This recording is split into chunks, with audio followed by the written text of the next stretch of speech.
Good morning. Welcome back into Wake Up America. It is Thursday, June the 16th. I'm Rob Finnerty. And I'm Allison Maloney. Here are some of the stories we're following for you this morning. Yeah, busy Thursday morning. The Federal Reserve announcing its biggest interest rate hike yesterday since Democrat Bill Clinton was president back in 1994 as they try to bring down a 41-year high in inflation. Take a listen.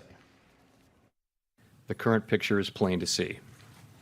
The labor market is extremely tight and inflation is much too high. Against this backdrop, today, the Federal Open Market Committee raised its policy interest rate by 0.75 of a percentage point and anticipates that ongoing increases in that rate will be appropriate. Okay, so interest rates dropped a month ago. Then in the month of May, they went up from 8.3% to 8.6%. That's where they are now. President Biden and congressional Democrats, of course, facing a lot of pressure to bring down food and gas prices ahead of the midterm elections in November. Plus, day 3 of the January 6 hearings will happen this morning as they try to make the case that former President Donald Trump put Vice President Mike Pence's life in danger.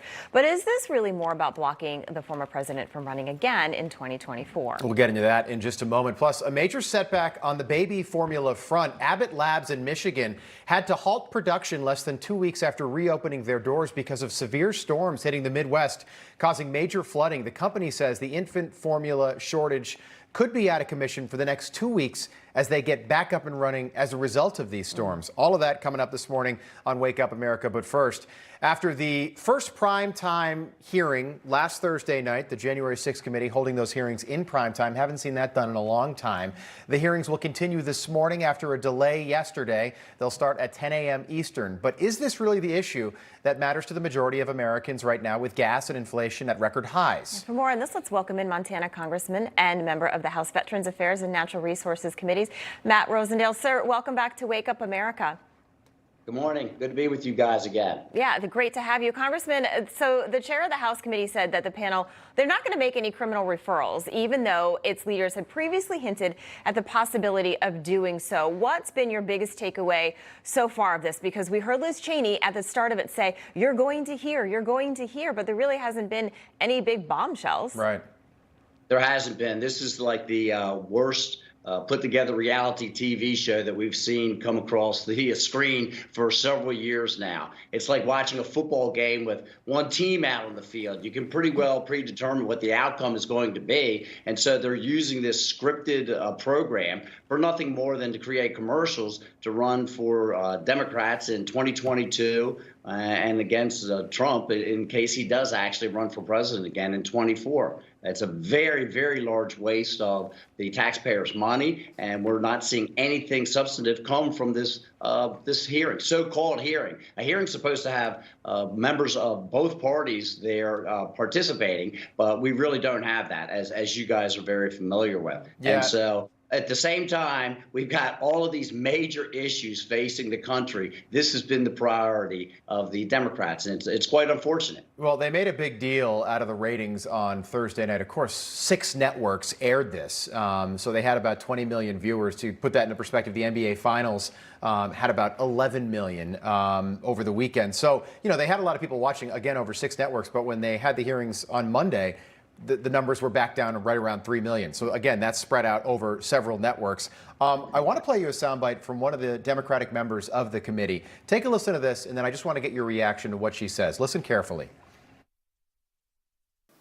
The attack on January 6th was a direct and predictable result of Mr. Trump's decision to use false claims of election fraud to overturn the election and to cling to power. And she deliberately used the word predictable. If this was so predictable, why wasn't the Capitol better prepared for something like this? Again, that's a Democrat's words.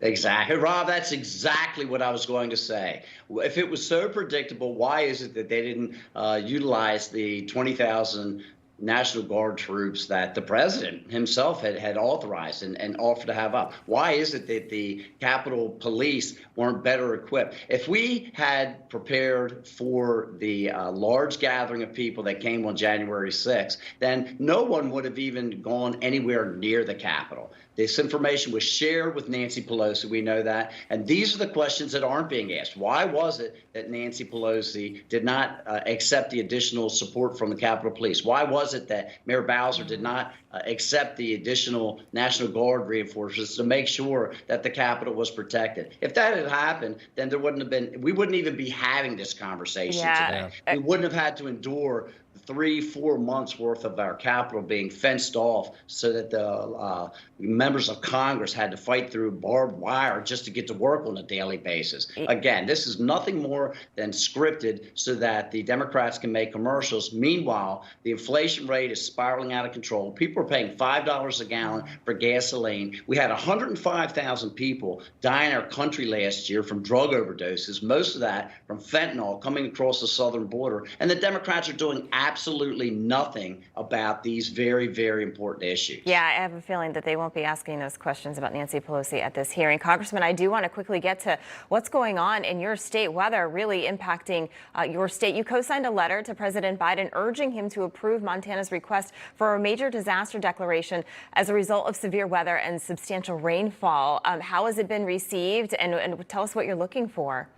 So we just sent the letter out, and I joined in with my Senate colleagues, Steve Daines and John Tester, and we're all going to go out and view the sites tomorrow so that we can see firsthand the problems and the damage. I've been in touch with the county commissioners with the affected counties. I've been in touch with Governor Gianforte to make sure that we put all resources available. There's simple things. We hear about the supply chain problems. I've got simple problems like not being able to access empty sandbags so that we could put sand in sandbags and fill them to keep this receding water from flooding over streets and going into our businesses. So we just want to make sure that the red tape is removed and be able to deliver assistance to these communities as soon as possible. We've got roadways and bridges that are washed out. Some of these communities are very isolated. Gardner, it's one of the entrance cities going into Yellowstone Park. Yellowstone Park itself